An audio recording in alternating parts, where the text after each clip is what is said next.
ఈరోజు దేశవ్యాప్తంగా సార్వత్రిక ఎన్నికలకు నగారం మోగబోతున్నటువంటి నేపథ్యంలో ఆంధ్రప్రదేశ్లో వైఎస్ఆర్సీపీ తమ తుది అభ్యర్థుల జాబితాను విడుదల చేసింది.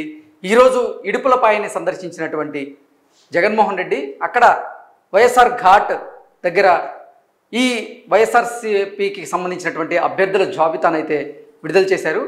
25 ఎంపీ అభ్యర్థుల్ని విడుదల చేశారు. 25 ఎంపీ అభ్యర్థులకు గాను 16 మంది బీసీలకు, 4 ఎస్సీలకు, 1 ఎస్టీకి, మిగతా 4 చోట్ల ఓసీలకు కూడా ఆయన సీట్లు కేటాయించినట్లుగా మనకైతే సమాచారం అందుతుంది.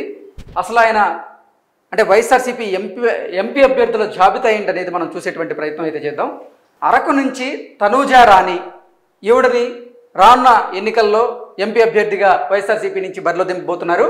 నెక్స్ట్ శ్రీకాకుళం నుంచి పేరాడ తిలక్ని జరగబోయేటువంటి అసెంబ్లీ ఎన్నికల్లో శ్రీకాకుళం నుంచి పేరాడ తిలక్ని వైఎస్ఆర్సీపీ అభ్యర్థిగా బరిలో దించబోతున్నారు. నెక్స్ట్ విజయనగరం నుంచి బెల్లాన చంద్రశేఖర్ని పార్లమెంట్ ఎన్నికల్లో బరిలో దించబోతున్నారు. నెక్స్ట్ విశాఖపట్నం నుంచి బొత్స ఝాన్సీని, కాకినాడ పార్లమెంటు నియోజకవర్గం నుంచి చలమశెట్టి సునీల్ని, అమలాపురం లోక్సభ నుంచి రాపాక వరప్రసాద్ని, రాజమండ్రి నుంచి గూడూరు శ్రీనివాసరావుని, నరసాపురం నుంచి ఉమాబాలని, ఏలూరు నుంచి కారుమూరి సునీల్ కుమార్ని, మచిలీపట్నం నుంచి సింహాద్రి చంద్రశేఖరరావుని, విజయవాడ నుంచి కేసినేని శ్రీనివాస్ని, గుంటూరు లోక్సభ నుంచి కిలారి వెంకటే రోసయ్యని, నరసరావుపేట నుంచి పోలుబోయిన అనిల్ కుమార్ని, అలాగే బాపట్ల లోక్సభ నుంచి నందిగాం సురేష్ని, ఒంగోలు లోక్సభ నుంచి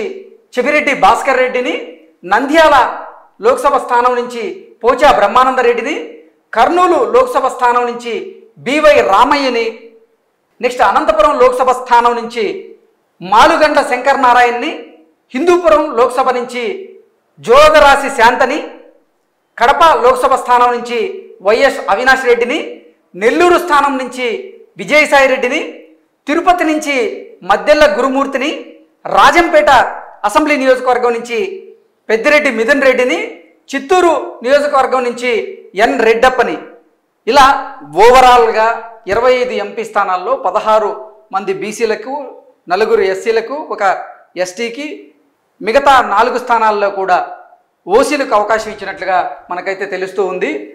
మనం చూసుకున్నట్లయితే కడప లోక్సభ స్థానం నుంచి వైఎస్ అవినాష్ రెడ్డికి ఈసారి టికెట్ దక్కదు అని అందరూ భావించారు.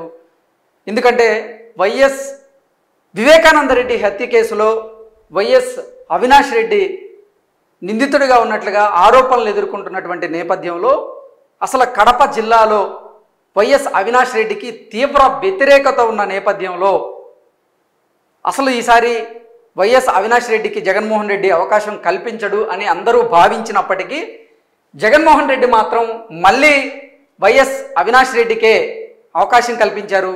అక్కడ టీడీపీ, జనసేన, అలాగే భారతీయ జనతా పార్టీ కూటమి నుంచి లేదా స్వతంత్ర అభ్యర్థిగా వైఎస్ వివేకానంద రెడ్డి కూతురు సునీతమ్మ కానీ, లేదంటే వైఎస్ వివేకానంద రెడ్డి భార్య ఆవిడ కానీ పోటీ చేసే అవకాశం ఉంది. అక్కడ వాళ్ళిద్దరిలో ఎవరన్నా ఒకరు పోటీ చేస్తే ఖచ్చితంగా గెలవడం ఖాయం అంటూ కూడా కొన్ని సర్వేలు వచ్చిన నేపథ్యంలో జగన్మోహన్ రెడ్డి ఈసారి అవినాష్ రెడ్డికి టికెట్ ఇవ్వరు అని భావించినప్పటికీ జగన్మోహన్ రెడ్డి మాత్రం ఒక సంచలనమైనటువంటి నిర్ణయం తీసుకున్నారు. మళ్ళీ అవినాష్ రెడ్డికే ఆ స్థానంలో టికెట్ అయితే ఇవ్వడం ఇప్పుడు నిజంగా చర్చనీయాంశంగా మారింది. అలాగే గతంలో ఉన్న అంటే సిట్టింగ్ ఎంపీలు ఎవరైతే ఉన్నారో వాళ్ళలో చాలామందికి టికెట్లు అయితే రాలేదు. స్థానచలనం కూడా చాలామందిని చేశారు. అంటే చెవిరెడ్డి భాస్కర్ రెడ్డి ఒంగోలు నియోజకవర్గం చూసుకున్నట్లయితే పార్లమెంట్ నుంచి ఈసారి చెవిరెడ్డి భాస్కర్ రెడ్డి బరిలో దిగబోతున్నారు.